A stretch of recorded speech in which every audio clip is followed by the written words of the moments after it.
I'm so excited. I'm launching my new photography project. Of course, I'm bringing you along. It might involve a little bit of time travel. It definitely is going to involve Sony's A-99II.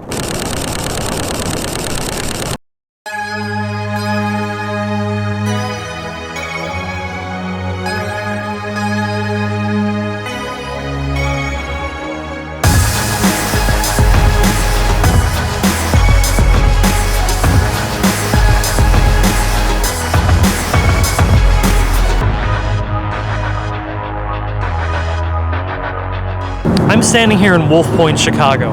This area is steeped in history. It's changed so much in the past 100, 200 years. Even in the past 5 years, there's 3 brand new skyscrapers behind me. But I want to talk about that history for a second. I absolutely love history, but not the history that I learned growing up in school. More of like the history of a city. What was it like to travel in a certain, or be in a certain area 100 or 200 years ago? What if I didn't live today, but I lived in the 1800s? What would this spot look like where I'm standing now? So I wanted to take that passion and combine it with my passion of photography, and I wanted to launch a new project called my City Time Travel Series. I wanted to try to recreate old photographs from the 1800s or the 1900s and recreate them today using new technology, using my Sony A-99II or maybe even other cameras, to see what that exact composition, that exact environment looked like then and what it looks like now.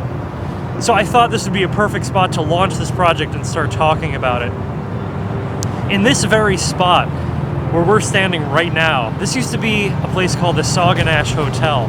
The Sauganash Hotel was among some of the first structures actually built in the city. It even acted as a city hall of sorts while the city was growing and expanding. It was destroyed in the Chicago fire, but in its place, a new building was built. That building actually hosted the 1860 Republican National Convention, where Abraham Lincoln was nominated to become the presidential candidate. So we're going to go to another area, actually over by Grand Park near Michigan Avenue, and we're going to go to another building that was used to host another Republican National Convention, this one 18 years later. And we're going to take the Riverwalk to get there.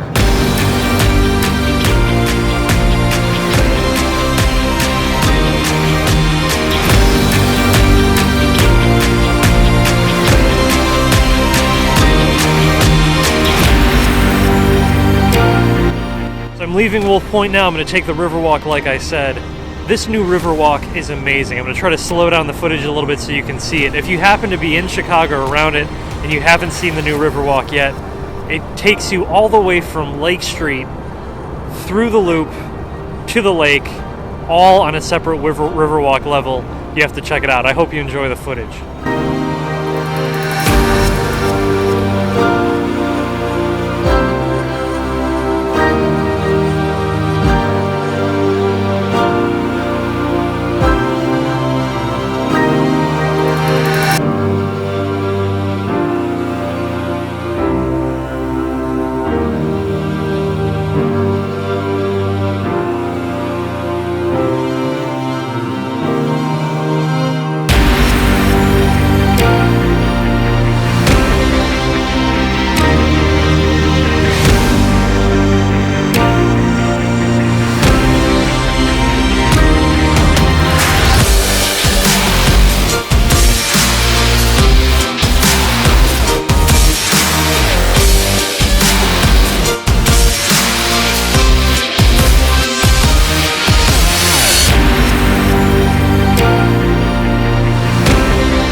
So I'm approaching the area I'm going to shoot, but this is such a cool thing. I'm actually walking through one of the buildings I'm going to shoot tonight. This is the auditorium building. It's like walking through history.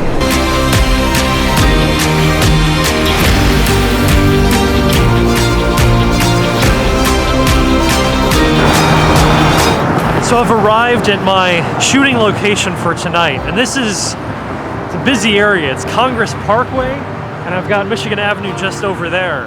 This is the general vantage point that I'm going to use to try to recreate this shot from 1900. If you look at the shot, you're going to notice two buildings primarily. On the right-hand side, you'll see the auditorium building, and on the left, you'll see the auditorium annex. Now it's called the Congress Hotel. This was a perfect shot for my city time travel series because it contains some elements that have remained the same. They haven't changed since 1900, but so many other things that have changed, that are no longer the same. The auditorium building was first designed as an opera house. When they were developing, they realized that they weren't sure they'd be able to recoup the cost of the investment if they just made an opera house. So they actually made it the first mixed-use building in the United States. Kind of cool. It actually used to be a hotel, opera house, and included offices. But it fell into disrepair during the Depression. So in the 1940s, Roosevelt University bought it, and they actually built that new skyscraper that you're seeing behind it. That skyscraper wasn't finished until 2012. You're also seeing the Sears Tower behind it now, and even if you look further to the right, you'll see the C&A building. Those were built in the 1970s. But there's one other subtle thing in that image I want you to take a look at, and that's actually Congress Parkway itself. When the shot was taken, it was called Congress Street, and it stopped at Michigan Avenue, didn't go any further. But in the 1950s, it was expanded. If you go out west, it actually became the Eisenhower Expressway, and today continues all the way east to Columbus Drive. So it's much busier now. Unfortunately, when they expanded Congress Street into Congress Parkway, the city in the 1950s demolished an awesome bar that Louis Sullivan designed that was part of the auditorium building. So that doesn't exist anymore. Now it's actually just a sidewalk. But for the most part, the buildings remain on the outside the same. There's a few differences, and I want to try to capture them tonight with this picture. I am very excited about this. Let me get my gear set up, and I'll talk about the settings I'm going to use to try to capture this shot.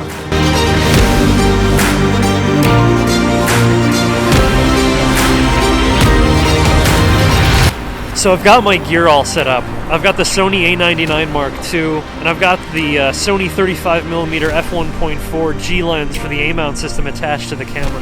I'm using the 35mm because it just recreates the composition from that old 1900 photograph almost exactly.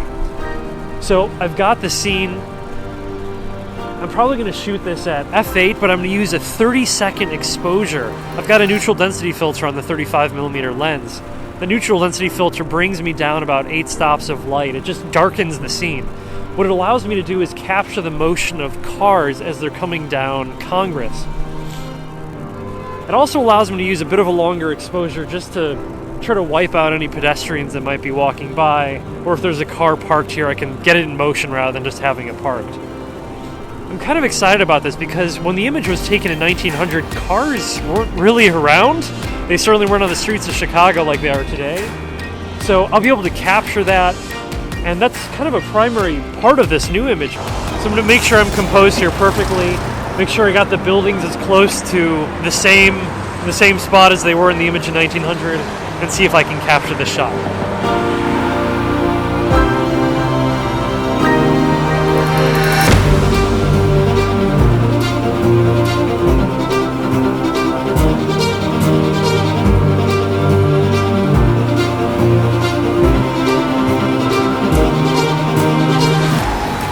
That looks so cool. I am so excited. This is a great first image for my first City Time Travel Series shot.